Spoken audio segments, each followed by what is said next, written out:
That was my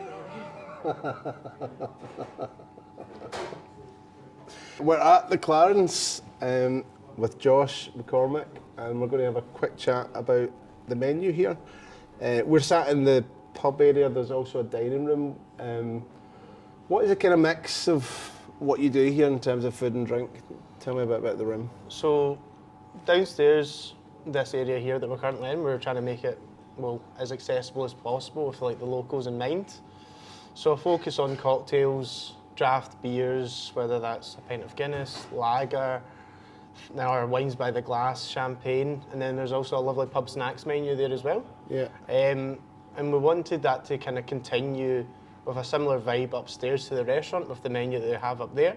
Still trying to make it as accessible as possible. So there's some things like British pub classics, some French brasserie classics like beef tartare. You've got a chicken Kyiv, sticky toffee pudding, things like that that even though it's kind of simple food, it still tastes absolutely delicious and is very well executed. So that's the type of vibe that we're going for downstairs and upstairs. The main focus really is we wanted a kind of relaxed atmosphere, something that you could go and eat in every night of the week. Yeah. Not a special occasion type place. Obviously, we want people to come for special occasions also, but it's a more accessible type of menu for people to come and enjoy every day of the week. So big emphasis on the grill side of things, the simplification of the main courses and all that. And you could just come in here, you could get a seat, you could have a few glasses of wine and a snack as well, right? Yeah, so the bar itself is pretty much like walk-ins. It is all walk-ins only, it's not bookable.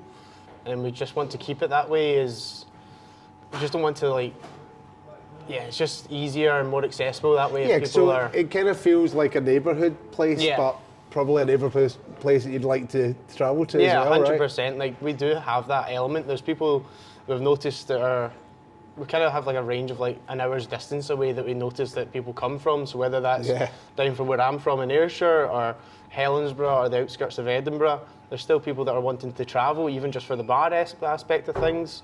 And then also the local community is a big part of this, what we're trying to do here as well. This is probably one of the areas that was revamped the most when we changed to the Clarence. And an emphasis on the bar snacks. You can sit in here for a few drinks throughout the day, Saturday, Sunday, Friday, you know, whenever you finish work, come and just sit and just continually have bar snacks all day. You don't need to, not everyone, especially when they're drinking, not everyone wants a big heavy meal. You want to just can maybe nibble at things throughout the day. So we've got a Scotch egg on there, which is great. And a couple of bar snacks like chips and béarnaise and olives and stuff to just like people nibble at. Maybe they're going to come here earlier and then they're going to go for dinner somewhere else, and you know, it just keeps the trade coming through the bar basically.